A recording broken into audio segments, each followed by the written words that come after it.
लाज रख ले मेरे दाता मेरे खाली हाथ का।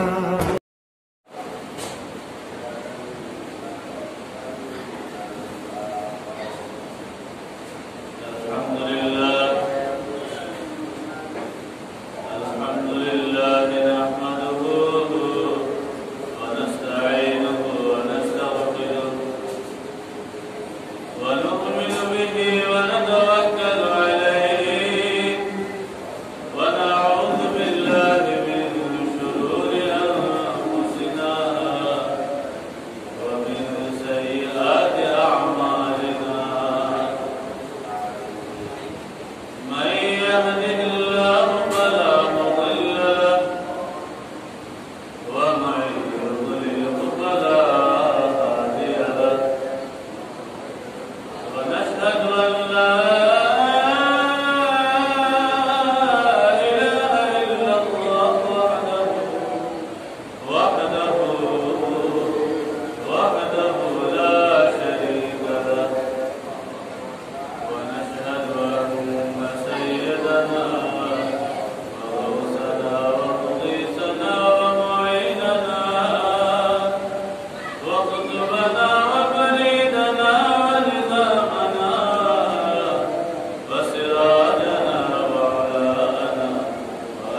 খুশির দিন, আজকেও খুশি, কালকেও খুশি, টানা 2 দিন। তারপরে আরো 3 দিন, কুরবানির খুশি 4 দিন।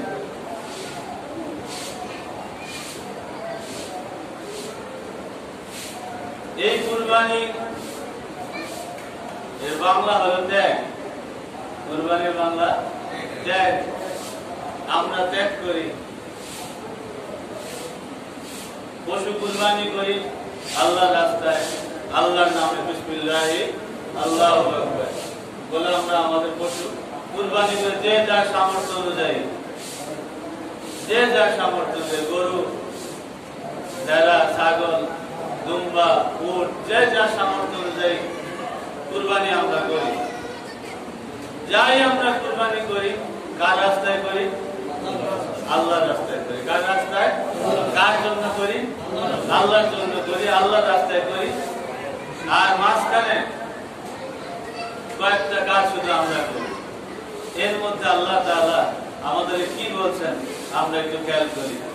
আল্লাহ তাআলা সূরা হজ, সূরা হজ এর 37 নম্বর আয়াতে আল্লাহ তাআলা বলতেছেন, আউযু বিল্লাহি মিনাশ শাইতানির রাজীম, বিসমিল্লাহির রহমানির রহিম, লা ইয়ানালাল্লাহা লুহুমুহা ওয়ালা দিমাউহা ওয়ালাকিন ইয়ানালুত তাকওয়া মিনকুম। বান্দা, যে পশু আল্লাহর রাস্তায় কুরবানি করে, যে জন্তু আল্লাহর রাস্তায় কুরবানি করে, আল্লাহ তাআলা বলেন লা ইয়ানালাল্লাহ, আল্লাহর নিকট পৌঁছায় না, আল্লাহর নিকট যায় না, লুহুমুহা, তাদের গোশত আল্লাহর দরকার নেই, আল্লাহর নিকট পৌঁছায় না, ওয়ালা দিমাউহা, তাদের রক্ত আল্লাহর দরকার পৌঁছায় না। আল্লাহর গোশতের দরকার নাই, রক্তের দরকার নাই, আল্লাহ কিছু দরকার নেই। কার জন্য কুরবানি দেই? আল্লাহর জন্য। কার জন্য? আল্লাহর জন্য। কুরবানি দেই আল্লাহর জন্য। আল্লাহ বলতেছে গোশতের দরকার নাই আমার। আল্লাহর নিকট গোশত পৌঁছায় না, রক্ত পৌঁছায় না, কি পৌঁছায়? আল্লাহ দিলে কি দেই আমরা? আল্লাহ বলতেছে না, গোশত দরকার নাই, রক্ত দরকার নাই। আল্লাহ বলতেছে ওয়ালাকিন ইয়ানালুত তাকওয়া মিনকুম, বরং তোমাদের থেকে আল্লাহর নিকট যেটা পৌঁছায় সেটার নাম হইল তাকওয়া। সুবহানাল্লাহ। তার নাম কি? তাকওয়া, খোদা ভীতি, আল্লাহর ভয়। আল্লাহর ভয় পৌঁছায়, তাকওয়া পৌঁছায়। তাকওয়া মানে খোদা ভীতি, আল্লাহর ভয়। পশু কুরবানির মধ্যে ভয় কোথায়? তাকওয়া কোথায়? আমরা গরু কুরবানি করি, ছাগল কুরবানি করি, ভেড়া কুরবানি করি, উট কুরবানি করি, এর মধ্যে তাকওয়া কোথায়? আল্লাহর ভয় কোথায়? গোশত পৌঁছায় না, রক্ত পৌঁছায় না, পৌঁছায় কি? তাকওয়া, খোদা ভীতি। আল্লাহর ভীতি কি গোশতের মধ্যে থাকে? হ্যাঁ, মাংসে থাকে। আল্লাহর ভয়টা থাকে কোন জায়গায়? অন্তরে। কোথায় থাকে? অন্তরে থাকে। এই অন্তরে খেলা, এই অন্তরে কাজ। কুরবানি ভিতরে, কুরবানি ভিতরে। তবে এই পশু কুরবানির বাহানা কি? যদি আল্লাহর নিকট নাই পৌঁছাইল রক্ত, গোশত, তো তাকওয়ার কোন পর্যায়টা কুরবানি আমাদের শিক্ষা দেয়?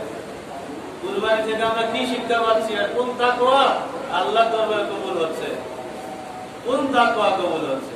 দেখেন, কুরবানির সময় পশু কুরবানি করি আমরা।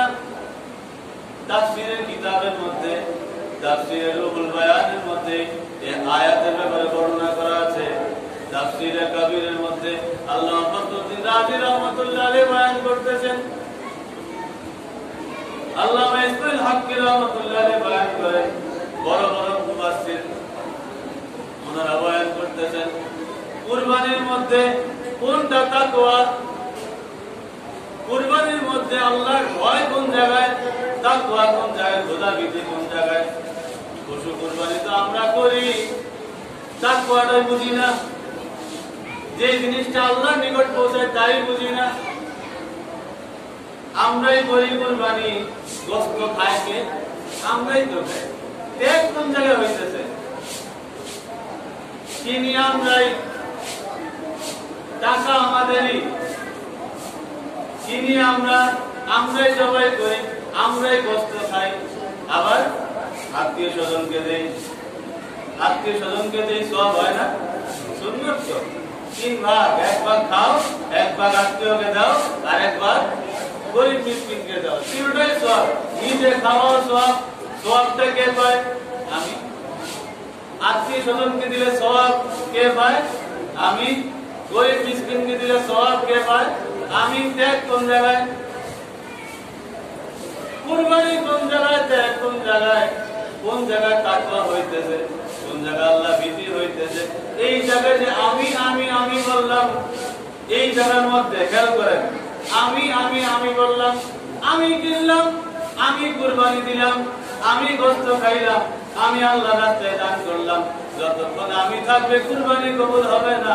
যেই জায়গার মধ্যে না, যা দিয়েছো তুমি আল্লাহ দিছো, এই তৌফিক যা দিয়েছো কে দিছে? আল্লাহ দিছে। এই পশু কার? আমার না।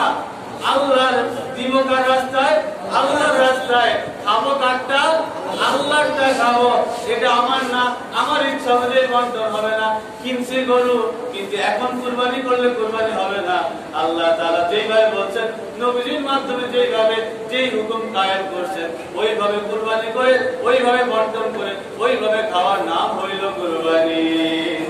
সুবহানাল্লাহ। আমার ইচ্ছায় চলবে না, বলা যাবে না এটা আমার। কার এটা? আল্লাহর জন্য। এই সামর্থ্য কে দিয়েছে? আল্লাহ দিয়েছে। তাকওয়ার জায়গাটা কুরবানি। আমার কিচ্ছু নাই এই জায়গায়, সব আল্লাহ। তৌফিকের দাতা কে? আল্লাহ। দিয়েছে কে? কিনেছি কার জন্য? আল্লাহর জন্য কিনেছি। আর এই গোশত যেটা খাই, এটা কার না? আমার না। কার এটা? আল্লাহ। খাইতেছি আল্লাহরটা, আল্লাহরটা খাইতেছি, বন্টন করতেছি কার দেওয়া হুকুম মোতাবেক? আল্লাহর দেওয়া হুকুম মোতাবেক। এর মাঝখানে আমি বলতে কোনো শব্দ আনা যাবে না। তাই কুরবানি, সেইটাই আল্লাহ চায়। বরং আল্লাহর নিকট যা পৌঁছায় তা হইল তোমাদের তাকওয়া, আল্লাহ ভীতি, তোমাদের খোদা ভীতি, আল্লাহর যে ভয়টা আছে এইটাই। এইবার পশু কুরবানি করলাম কার নামে? বিসমিল্লাহি আল্লাহু আকবার। আমার নাম তো না, হুজুর তো হুজুরের নামে কুরবানি দেয় না। কার নামে কুরবানি দেয়? আল্লাহর নামে।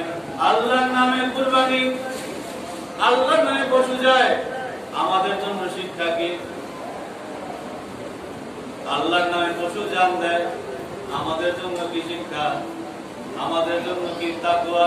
আমাদের জন্য কুরবানি কি? পশু দেয় জান আল্লাহর নামে। এই দিকে তাকায় শিক্ষা, এই দিকে তাকায় শিক্ষা। খাজা নিজামউদ্দিন আউলিয়া রাহমাতুল্লাহ আলাইহি বলে, ভারতবর্ষের মধ্যে তিনি ইসলাম প্রচার করেন, লক্ষ লক্ষ মানুষ মুসলমান বানান। ওই মাহবুবে ইলাহি খাজা নিজামউদ্দিন আউলিয়া রাহমাতুল্লাহ আলাইহি বলতেছেন, এই জায়গার মধ্যে তাকওয়া কি? আল্লাহর নামে পশু কুরবানি হয়, আল্লাহর নামে পশু জান দেয়। তুমি বান্দা তাকায় দেখো, আল্লাহর নামে পশু জান দিচ্ছে, কিন্তু আল্লাহর নামে তুমি গুনাহটাই বাদ দিতে পারলা না। আল্লাহর নামে গুনাহই বাদ দিতে পারলা না, খারাপ কাজই ত্যাগ করতে পারলা না। কি শিক্ষা? কুরবানি ত্যাগ। নামটা কার? আল্লাহর নাম। আল্লাহর নামে পশু জান দেয়, আল্লাহর নামে আমরা কি করতে পারলাম? আল্লাহর নামে আমরা গুনাহ কই বাদ দিতে পারলাম? আল্লাহর নামে আমরা নিজেকে কতটুকু সংশোধন করতে পারলাম? আমাদের মনের মধ্যে আল্লাহ তাআলার ভয় কতটুকু আসলো? আল্লাহকে আমরা ডাকলাম কতটুকু? তাকওয়া কতটুকু হাসিল করলাম? সেইটা আসলো। কুরবানি তো নিজের জানের কুরবানি না ছিল, পশু কুরবানি। সাহাবায়ে কেরাম প্রশ্ন করলেন, ইয়া রাসূলুল্লাহ, কুরবানি কি? হাদিসে পাক ইবনে মাজাহ শরীফের হাদিস, কোন শরীফ? ইবনে মাজাহ 86 তম কিতাব, ইবনে মাজাহ শরীফের হাদিস 26 পৃষ্ঠা, হাদিস নাম্বার 3128 নম্বর হাদিস। عن زيد بن أرقم رضي الله تعالى عن زيد بن أرقم رضي الله تعالى قال نبي الصحابي حضرت زيد بن أرقم رضي الله تعالى بيان করতেন তিনি বলেন قال أصحاب رسول الله صلى الله تعالى عليه وسلم আল্লাহর নবীর সাহাবী নবীজিকে প্রশ্ন করলেন ইয়া রাসূলুল্লাহ মা হাযিল আদাহি ইয়া রাসূলুল্লাহ এই কুরবানি কি? কুরবানি কি এটা? কারা প্রশ্ন করলেন? সাহাবায়ে কেরাম। কাকে প্রশ্ন করলেন? নবীজিকে। নবীজিকে প্রশ্ন করলেন ইয়া রাসূলুল্লাহ মা হাযিল আদাহি এই কুরবানি কি? দেখেন নবীজি কি উত্তর দেন। বলা নবীজি বলতেছেন সুন্নাতু আবিকুম ইব্রাহিম, এটা হচ্ছে তোমাদের বাবা ইব্রাহিম আলাইহিস সালামের সুন্নাত। সুবহানাল্লাহ। কার সুন্নাত? ইব্রাহিম আলাইহিস সালামের সুন্নাত। আচ্ছা ইব্রাহিম আলাইহিস সালামের সুন্নাত কি এটা ছিল? বাজার থেকে দুম্বা কিনে এনে কুরবানি দিয়েছেন না নিজের ছেলেকে কুরবানি দিয়েছেন? হ্যাঁ, কুরবানি কোনটা? সুবহানাল্লাহ। কোরআনে পাকের মধ্যে আয়াত আসছে নিজের ছেলেকে নিয়ে গেছেন, সবচেয়ে প্রিয় ছেলেকে ইসমাঈল আলাইহিস সালামকে নিয়ে গেছেন। আল্লাহ তাআলা কবুল করেছেন, ছেলে সরায় জান্নাতে দুম্বা দিয়ে দিয়েছেন। প্রসিদ্ধ ঘটনা, সবাই জানে, সবাই জানে এই ঘটনা। তো নবীজি বলতেছেন কুরবানি কি? কুরবানি হইল তোমাদের বাবা ইব্রাহিম আলাইহিস সালামের সুন্নাত, ওনার সুন্নাত। তো সিস্টেম অনুযায়ী এটাই তো করে যে আমরা আমাদের সন্তান নিয়ে যাই, আল্লাহ যদি কবুল করতে চান না দুম্বা পাঠাই দিবে, এত কষ্ট করে এত টাকা খরচ করে কি দরকার? না, আমার নবীজি আল্লাহ তাআলা কত বড় দয়াবান, কত মেহেরবান। আমাদের নবীজিকে আল্লাহ তাআলা সারা জগতের রহমত হিসেবে পাঠিয়ে দিয়েছেন। সুবহানাল্লাহ। আল্লাহুম্মা সাল্লি আলা সাইয়্যিদিনা মুহাম্মাদ ওয়া আলা আলি সাইয়্যিদিনা মাওলানা। আমাদের নবীজিকে আল্লাহ তাআলা সারা জগতের রহমত হিসেবে পাঠিয়ে দিয়েছেন। কোরআনে পাকের মধ্যে আল্লাহ তাআলা বলতেছেন ওয়া মা আরসালনাকা ইল্লা রাহমাতাল লিল আলামিন। ইয়া রাসূলুল্লাহ সারা জগতের রহমত হিসেবে আমি আল্লাহ আপনাকে পাঠিয়ে দিয়েছি। নবীজি দুনিয়াতে আসলেন, কত কঠিন ছিল কুরবানি, নিজের সন্তানকে জবাই করা, নিজের সন্তানকে আল্লাহর রাস্তায় দেওয়া। আমার নবী দুনিয়ায় আসলেন না, আল্লাহ এত বড় পরীক্ষা আমার উম্মত দিতে পারবে না, এত বড় পরীক্ষা আমার উম্মত দিতে পারবে না।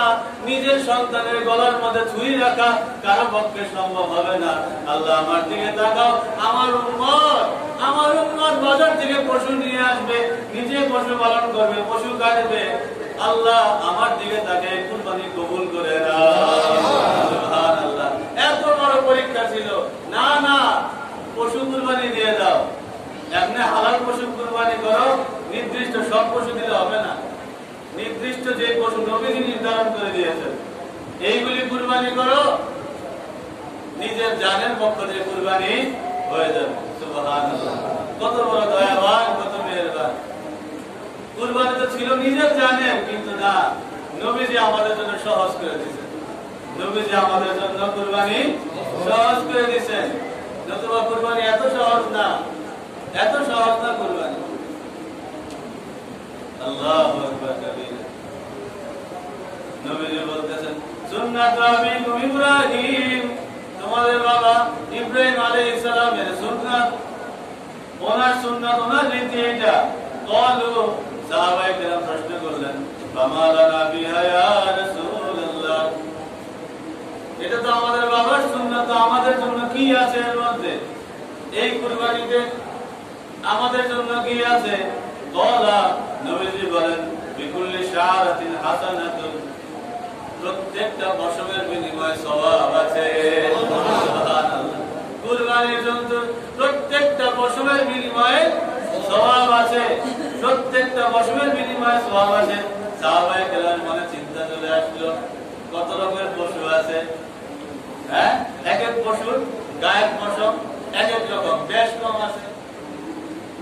এর মধ্যে সাহাবায়ে কেরাম প্রশ্ন করলেন, ক্বালু ফাসবু ইয়া রাসূলুল্লাহ, ইয়া রাসূলুল্লাহ, যদি কেউ ভেড়া কুরবানি দেয়। সুবহানাল্লাহ, কি মজার প্রশ্ন সাহাবায়ে কেরাম করতেছেন নবীজিকে। অন্য বড় বড় পশু দিলেও কেউ যদি ভেড়া কুরবানি দেয়, ভেড়ার তো কত পশম।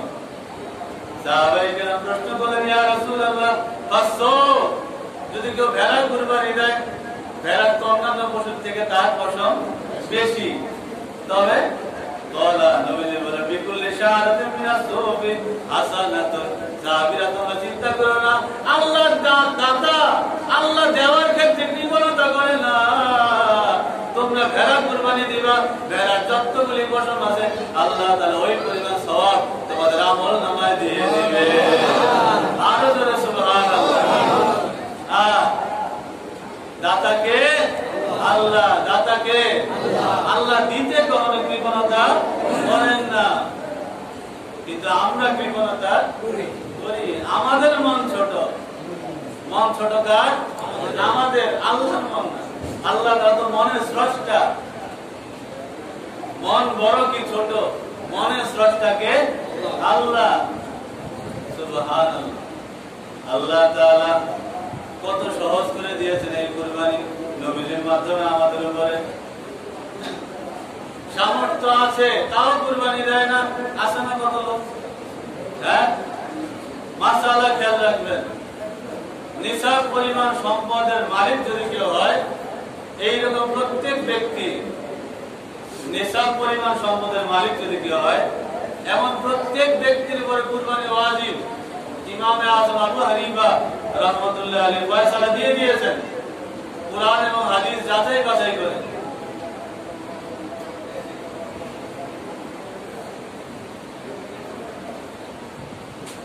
যদি পুরুষের সামর্থ্য থাকে 7.5 তোলা স্বর্ণ বা 52.5 তোলা রূপা, এই পরিমাণ সম্পদের যদি কোন মালিক থাকে পুরুষ, তবে তার উপরে কমপক্ষে একটা বকরি দিতেই হবে কুরবানি, একটা ছাগল বা একটা ভেড়া দিতে হবে তাই কুরবানি। যদি মহিলার উপরেও কিন্তু আছে, ছাড় নাই। দেখবেন স্বর্ণ কতটুকু আছে মহিলা, 7.5 তোলা পরিমাণ স্বর্ণ বা 52 তোলা পরিমাণ রূপা যদি থাকে, তবে মহিলার পক্ষ থেকে একটা বকরি, কমপক্ষে একটা বকরি তাকে দিতেই হবে, অথবা একটা গরুর মধ্যে বা মহিষ হোক বা উট হোক, 7 নামের মধ্যে একটা অংশ তাকে দিতে হবে মহিলার পক্ষ থেকে।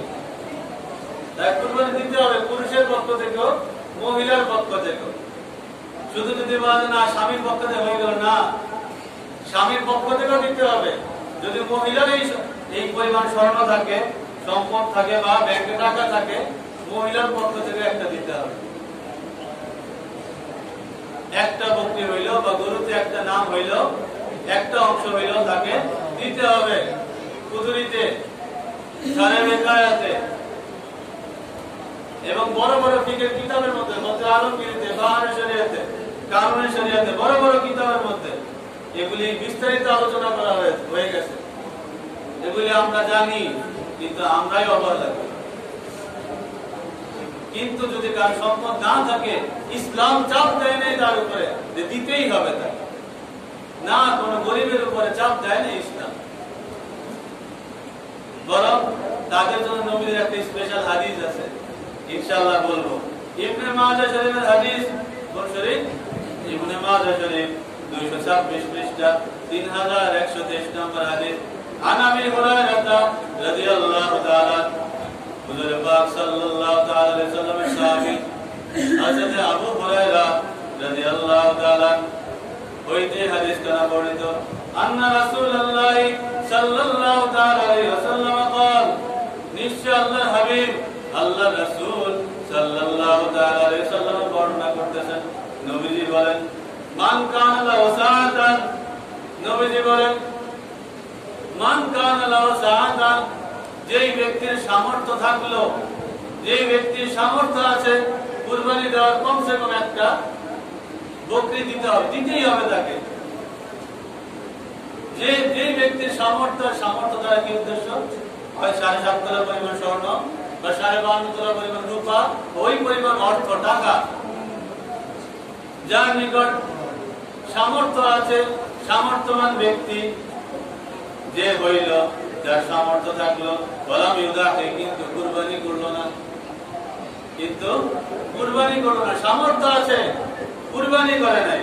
আমার নবীজি বলতেছেন ফালা ইয়াকরাবান্না মুসাল্লানা, ওই ব্যক্তি যেন ঈদগাহে কুরবানি ঈদের দিন আমাদের ঈদগাহে হাজির না হয়। নাউযুবিল্লাহি মিন যালিক, সবাই বলে নাউযুবিল্লাহি মিন যালিক। আল্লাহ রক্ষা করে এই ধরনের আমল থেকে। যাদের সামর্থ্য আছে অবশ্যই কুরবানি করবেন। আমার নবীজি কঠোর বাণী দিয়েছেন, যার সামর্থ্য আছে কিন্তু কুরবানি দিল না, সে যেন আমাদের ঈদগাহে না আসে, কুরবানি ঈদের নামাজ পড়তে না আসে। কারণ তার দিলটা কত ছোট, তাকে আল্লাহ দিছে সম্পদ, তাকে আল্লাহ সামর্থ্য দিছে, তারপরেও সে ন্যূনতম একটা বকরি, একটা দুম্বা, একটা ভেড়াও সে আল্লাহ রাস্তায় কুরবানি করে না। কতটা ছোট অন্তরের অধিকারী, এমন ছোট অন্তরের অধিকারী মানুষ যেন আমাদের ঈদগাহে না আসে। মুসাল্লানা ফালা ইয়াকরাবান্না মুসাল্লানা, আমাদের ঈদগাহে যেন সে না আসে।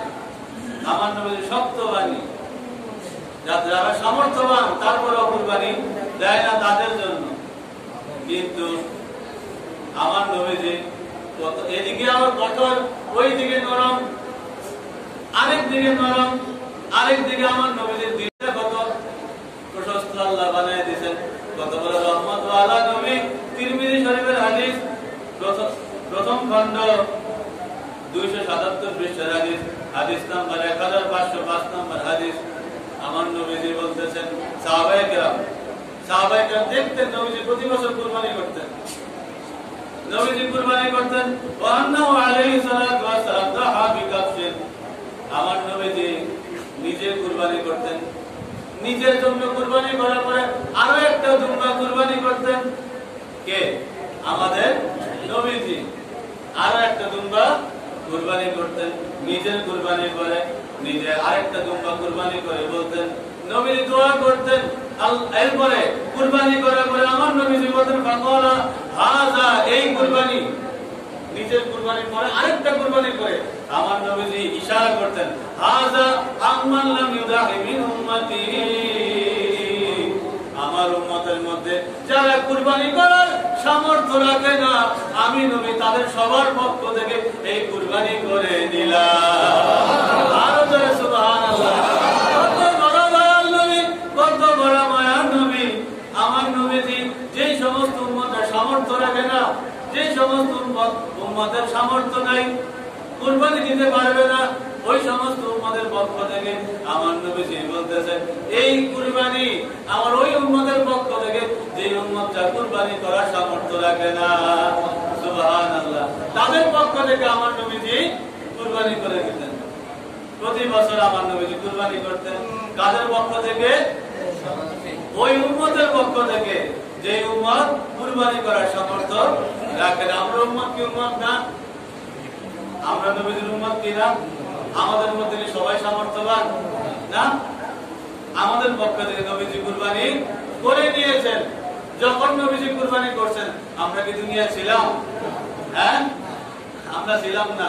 কিয়ামতের আগেও যেই মুমিন উম্মত দুনিয়া আসবে আমার নবীর উম্মত না তারা? হ্যাঁ,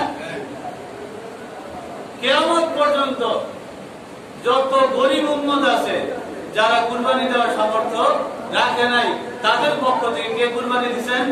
নবীজি কুরবানি দিবেন। সুবহানাল্লাহ। তাদের পক্ষ থেকে নবীজি কুরবানি দিয়েছেন। কত দয়াল নবী, কত মায়ার নবী। সুবহানাল্লাহ, সুবহানাল্লাহ। তাদের পক্ষ থেকে নবীজি কুরবানি দিয়ে দিয়েছেন। এখন উম্মতের পক্ষ থেকে নবী কুরবানি দিলে, নবীর পক্ষ থেকে উম্মত কুরবানি দিলে কবুল হবে না? হ্যাঁ, অবশ্যই হবে, কেন হবে না? সামর্থ্য যদি থাকে, নিজের উপরে কুরবানি ওয়াজিব হয়ে আছে, তো একটা নাম নিজের অবশ্যই হইতে হবে, একটা নাম নিজের হইতে হবে। হওয়ার পরে আরো তো 6টা নাম দেওয়া যায়। হ্যাঁ, ওই নামে নিজের বাবা, নিজের মা, নিজের আত্মীয় স্বজনদের মধ্যে যারা বুজুর্গ আছে বা নিজের সন্তান আছে তাদের নামে কুরবানি দিবেন। এটা বরকত। কবুল করার মালিক তো আল্লাহ। কবুল করার মালিক কে? আল্লাহ। আমরা কুরবানি আমরা কি দেই? আমরা যা দেই, এই দেওয়ার ক্ষমতা কে দিয়েছে? আল্লাহ দিয়েছে। তো বিপরীতটা কিসের? যখন নবীজি আমাদের নামে কুরবানি দেয়, তো আমরা কেন নবীজির নাম দিতে পারবো না? আমাদের নামে তো ওই সময় নবীজি কুরবানি দিয়েছেন যখন আমরা ছিলামই না দুনিয়াতে, আমরা দুনিয়াতে আসি নাই। আর এখন তো আমরা ওই নবীর উম্মত, আর আমার নবী জিন্দা নবী। এমন না যে বলতে পারবে যে কেউ যে ইন্তেকাল করছে, মারা গেছে, মুর্দা, এই জন্য কুরবানি দেওয়া যাবে না মুর্দার নামে। আরে কে বলছে? ভাই আমার নবী তো জিন্দা নবী, হায়াতুন নবী। হাদিস মিশকাত শরীফের হাদিস 121 নম্বর পৃষ্ঠা। কোন শরীফ? মিশকাত শরীফ, ইবনে মাজাহ শরীফ, প্রথম খণ্ড 115 পৃষ্ঠার হাদিস। আনাবি দাদাই হযরত আবু দারদা রাদিয়াল্লাহু তাআলা হতে হাদিস কেন বর্ণিত? কওলা, তিনি বলেন, কওলা রাসূলুল্লাহ সাল্লাল্লাহু তাআলা আলাইহি ওয়াসাল্লাম, আল্লাহর হাবিব আল্লাহর রাসূল সাল্লাল্লাহু তাআলা আলাইহি ওয়াসাল্লাম উনি বয়ান করতেছেন, আকসিরুস সালাত আলাইয়া ইয়াউমাল জুমআহ, ও আমার উম্মতেরা, জুমার দিন, শুক্রবারের দিন আমি নবীর উপর বেশি বেশি দুরূদ শরীফ পাঠ করো। সুবহানাল্লাহ, আরো জোরে সুবহানাল্লাহ। কে বলতেছেন? নবীজি। নবীজি আমাদেরকে বলতেছেন শুক্রবারের দিন আমার উপর বেশি বেশি দুরূদ শরীফ পাঠ করো। ফাইন্নাহু মাশহুদুন ইয়াশহাদুল মালায়েকা, এই দিনটা সাক্ষী ফেরেশতারা তোমাদের দুরূদ শরীফ নিয়ে আমার কাছে হাজির হয়। সুবহানাল্লাহ। ওয়া ইন্না হারান লাম ইউসাল্লি আলাইয়া ইল্লা উরিদাত আলাইয়া সালাতু হাত্তা ইয়াখরুজা মিনহা, কোন উম্মত যখন আমার উপর দুরূদ শরীফ পাঠ করতে থাকে, যতক্ষণ ওই উম্মত আমি নবীর উপর দুরূদ শরীফ পাঠ করতে থাকে, ফেরেশতারা তার দুরূদ শরীফ আমার দরবারে হাজির করতে থাকে। সুবহানাল্লাহ, হাজির করতে থাকে, ফেরেশতারা হাজির করতে থাকে। নবীজির সাহাবী হযরত আবু দারদা রাদিয়াল্লাহু তাআলা বয়ান করতেছেন, ইয়া রাসূলুল্লাহ ওয়াবাদাল মাউত, হুজুর আপনি তো বলতেছেন জুমার দিন আপনার উপর বেশি বেশি দুরূদ শরীফ পাঠ করতে। দুরূদ শরীফ ফেরেশতারা উম্মতের কাছ থেকে নবীজির কাছে নিয়ে আসে, নবীজি ওই দুরূদের জবাব দেন, সালামের জবাব দেন। সুবহানাল্লাহ। উম্মত যখন দোয়া করে, নবীজি উম্মতের জন্য দোয়া করে। সুবহানাল্লাহ। সাহাবী প্রশ্ন করতেছেন, ইয়া রাসূলুল্লাহ ওয়াবাদাল মাউত, ইন্তেকালের পরে আপনি যে ইন্তেকাল করবেন, নবীজি ইন্তেকাল তো করবেন, ইন্তেকালের পরে তখন কিভাবে দুরূদ শরীফ পাঠ করব? তখন দুরূদের অবস্থা কি হবে? তখন কি আমাদের কাছ থেকে ফেরেশতারা দুরূদ শরীফ নিয়ে যাবে কিনা? ইয়া রাসূলুল্লাহ ওয়াবাদাল মাউত, ইন্তেকালের পরে কি হবে? ক্বালা, নবীজি বলেন, ইন্নাল্লাহা হারামা আলাল আরদি আন তাকুলা আনসাদাল আম্বিয়া, নিশ্চয় আল্লাহ তাআলা জমিনের জন্য খেয়াল করবেন, নিশ্চয় আল্লাহ তাআলা হারামা আলাল আরদি, জমিনের জন্য হারাম করে দিয়েছেন, আন তাকুলা আনসাদাল আম্বিয়া, নবীদের শরীর খাওয়াকে জমিনের জন্য আল্লাহ হারাম করে দিয়েছে। আরো জোরে সুবহানাল্লাহ। আল্লাহর নবীরা জিন্দা, আল্লাহর নবীদের শরীরও জিন্দা। শরীর, আল্লাহর নবীদের শরীর খাওয়াকে জমিনের জন্য আল্লাহ তাআলা হারাম করে দিয়েছেন। ফানাবিয়ুল্লাহ হাইয়ুন, শুধু আমি নবী না, আমাদের নবী তো শ্রেষ্ঠ নবী, আমাদের নবী শ্রেষ্ঠ নবী, সেরা নবী। আমার নবীর মতো কোনো নবীও নাই, মানুষ তো দূরের কথা, কোন নবীও আমাদের নবীর মতো না। সুবহানাল্লাহ। আমার নবী যে ঢালাও বয়ান করতেছেন, ফানাবিয়ুল্লাহ হাইয়ুন, তো আল্লাহর সমস্ত নবীরা জিন্দা, সুবহানাল্লাহ। কার ঘোষণা? আমার ঘোষণা। আর আমি যদি বলতাম, আমি দাবি করতাম যে নবী জিন্দা, তো আমারে ধরতেন। আমি তো দাবি করি নাই ভাই, আমার নবী বলতেছেন। ইবনে মাজাহ শরীফের হাদিস, মিশকাত শরীফের হাদিস, সাহাবী আবু দারদা রাদিয়াল্লাহু আনহু বয়ান করতেছেন, ওয়া নাবিয়ুল্লাহ হাইয়ুন, আল্লাহর সমস্ত নবীরা জিন্দা। সুবহানাল্লাহ। আল্লাহ সব নবীরা জিন্দা। ইউরজাক, তাদেরকে আল্লাহ তাআলা রিজিক দান করেন। তারা আপন আপন মাজার শরীফে, আপন আপন রওজা শরীফে আল্লাহর পক্ষ থেকে রিজিক প্রাপ্ত, আল্লাহর পক্ষ থেকে রিজিক প্রাপ্ত। তো নবী জিন্দা না মুর্দা? আমাদের নবী জিন্দা না মুর্দা? সবার আওয়াজ চাই, আমাদের নবীজি জিন্দা। সবাই আমাদের নবীজি জিন্দা। আমরা মুর্দা নবীর উম্মত না, আমরা জিন্দা নবীর জিন্দা উম্মত। আমরা জিন্দা নবীর জিন্দা উম্মত। আমরা উম্মতরা নবীর নামে কুরবানি দেই, মুর্দা না, জিন্দা নবীর কুরবানি দেই, জিন্দা নবীর নামে কুরবানি দেই। তো নবী যদি উম্মতের নামে কুরবানি দিতে পারে, তো উম্মত কেন পারবে না? সুবহানাল্লাহ। এটা কার কার জন্য কুরবানি? আল্লাহর জন্য। কবুল করার মালিক আল্লাহ। আমাদের নবী জিন্দা, আমাদের নবী জিন্দা। ইনশাআল্লাহ যারা যারা আমরা সামর্থ্য রাখি, আমরা নিজেরা কুরবানি দিব, নিজেদের নামে কুরবানি দিব, নিজের আত্মীয় স্বজনদের নামে কুরবানি দিব, এবং খাস করে নবীজির নামেও কুরবানি দিব।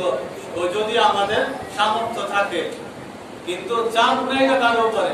কেউ মনে করবে হুজুর চাপাই দিচ্ছে, না না, বরকতের জন্য। এটা কাজ কিসের জন্য? বরকতের জন্য। কবুল করার মালিককে আল্লাহ, কবুল করার মালিক আল্লাহ। যদি আমরা নবীজির নামে দেই, তো সেখান থেকে দোয়া আসবে কি আসবে না? আমার নবী জিন্দা, তো জিন্দা নবী যদি একবার উম্মতের জন্য দোয়া করে, আর কোনো চিন্তা আছে দুনিয়া আখিরাতে? কোনো চিন্তা নাই। আল্লাহ তাআলা আমাদের কবুল করুন, আমিন। আর কমিটির, মসজিদ কমিটির সিদ্ধান্ত অনুযায়ী ইনশাআল্লাহ আগামীকাল পবিত্র ঈদুল আজহার জামা সকাল 7:30টায় অনুষ্ঠিত হবে। আপনারা যথাসময়ে হাজির হয়ে যাবেন ইনশাআল্লাহ। আমরা একদম বরাবর সময়ে ঈদের জামা শুরু করব। আল্লাহ তাআলা আমাদের সবাইকে কবুল করুন, সবার জুমা কবুল করুন, সবার কুরবানি কবুল করুন, আমিন। আসসালামু আলাইকুম।